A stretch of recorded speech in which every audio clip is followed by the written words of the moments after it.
Hello. So this video is a performance review of Agatha Christie's The Mousetrap, performed at St. Martin's Theatre in London, the production of The Mousetrap. And part of the reason I say the production of The Mousetrap is that this is the production run that has been going on since 1952, with only a temporary stop for COVID. It opened at actually the Ambassadors in 1952, but they moved to St. Martin's Theatre right next door in 74. And because they did not miss a performance, it is considered to be the same performance run. Famously, this is the longest theatre run of a single production in world history. I also say this is the Mousetrap because some of you may know I had directed a production of The Mousetrap back a couple of years ago, or last year, I guess, 2023. Yeah, 2023. And so, coming to see the sort of official canonical production in London, I was concerned about how much I would be able to enjoy it.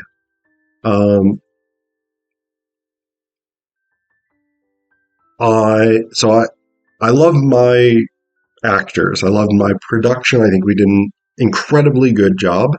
I think the actors were fantastic across the board. And so I was honestly somewhat surprised that I enjoyed The Mousetrap as much as I did. Phillip, who's the current director for The Mousetrap, I think he's running a very, very good show. I genuinely did enjoy it. The other thing that I was worried about as a viewer was I saw The Mousetrap repeatedly in rehearsals, in performance, in dress rehearsals, tech rehearsals, etc., etc. I did not know whether I was going to enjoy seeing it again, but I genuinely did. It was really, really good. So one of the things that I found striking about watching this production. Okay, so the way I'll put it, most of my reactions, most of the things I found interesting, challenging, things I liked, things I didn't like, often had to do, or often were sort of informed by comparison and contrast with the Sock Buskin production that I directed. So one of the big differences is that this production used the actual stage setup that Christie recommends in the script, the production script of The Mousetrap. Whereas because we were in a different theater configuration, we had to basically abandon what Christie had said and construct our own set, our own layout, doors in different places, different sets of furniture, etc., etc. It was really interesting to see it put on a proscenium stage with the doors and stairs and things like that, where Christie said they should be. And one of the things that it did was, because it was a proscenium stage, not a huge space, whereas we had a fairly decent-sized thrust stage we were performing on, it compacted the action. Everything had to occur in a relatively small space. And that fits thematically really well with The Mousetrap, because what happens in The Mousetrap is a whole bunch of people come to this guest house run by Molly and Giles Ralston, and then they get snowed in. So they are trapped. And this is a standard Agatha Christie trope, right? A group of people get trapped in a specific location in one way or another, and they are there. They are there, and there is a murderer. A murder occurs, whatever it is. Whatever sort of particular metric it is. We have the same thing in The Mousetrap. Having that small stage space with everything sort of surrounding them really, really played that up. So that was very, very good. One thing I did notice, um, and this was as much my reaction or my knowledge of the show as anything else, I noticed that they changed the lines in some places. Minor changes, but changes nonetheless. So a couple of examples. When Molly, played by Lucy Doyle, who was very, very good in that role, when she was saying um, to Detective Sergeant Trotter, played by Sam Stafford, who again was very good in that role, in the script, she's trying to convince him that it might be Major Metcalf or Paravicini who's the killer, as opposed to Christopher Wren. And in the script, she says something like a prisoner of the Japs, perhaps. This is 1952, shortly after World War II. Yeah. Today, not great. You don't necessarily want to use something that isn't entirely a racial slur, but isn't entirely not a racial slur. And so what Doyle said in this production was a prisoner of war, perhaps. Perfectly acceptable change. I have no criticism of it, but it was interesting just because I sort of know this script well enough that I can identify these small bits where they're like, they changed those words. Or like there was an element where Paravicini, played by Lorenzo Martelli, said, as he was leaving room, "You English are funny people." It's not in the script, at least not the script that we worked from.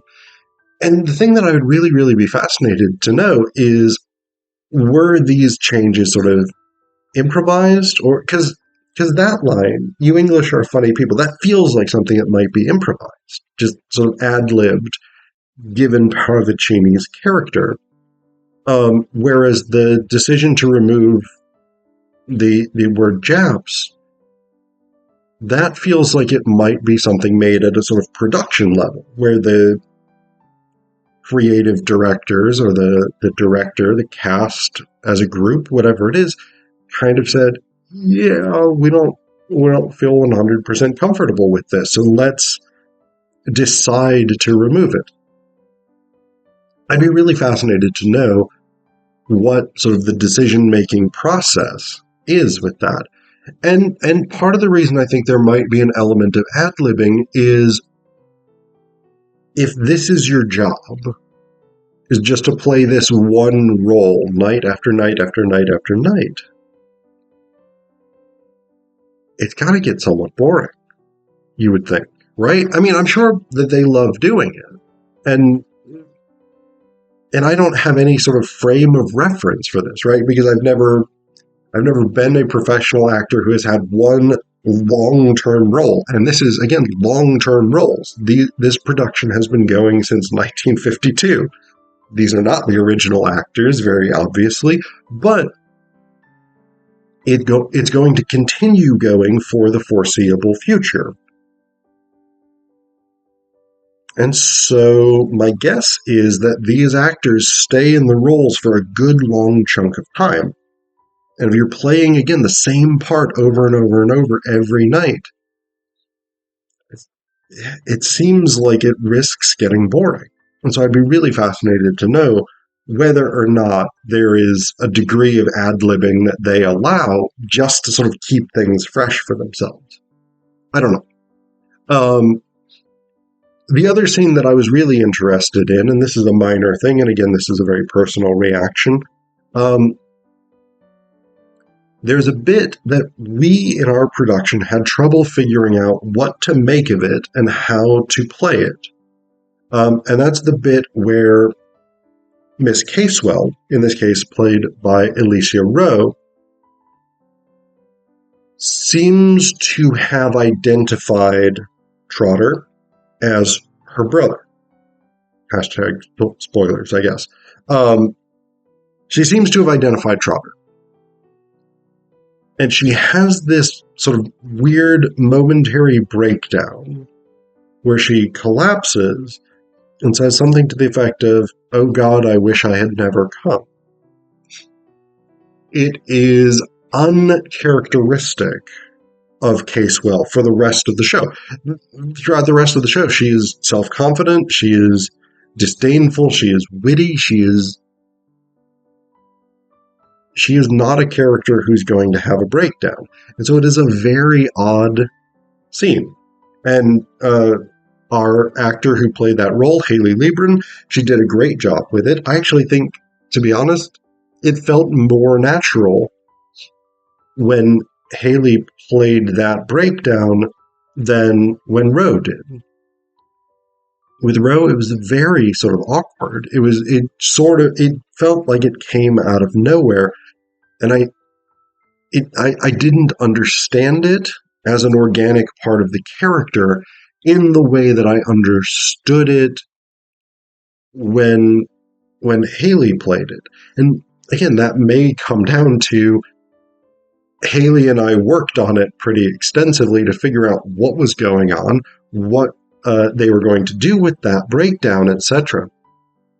So I don't know. But it was really fascinating just on an individual level to see the canonical production of a show that I directed and that I was so close to for months at a time. And to have that sort of additional insight of seeing it directed, seeing it performed by someone else, performed by other performers, etc., is really interesting. And I did enjoy it.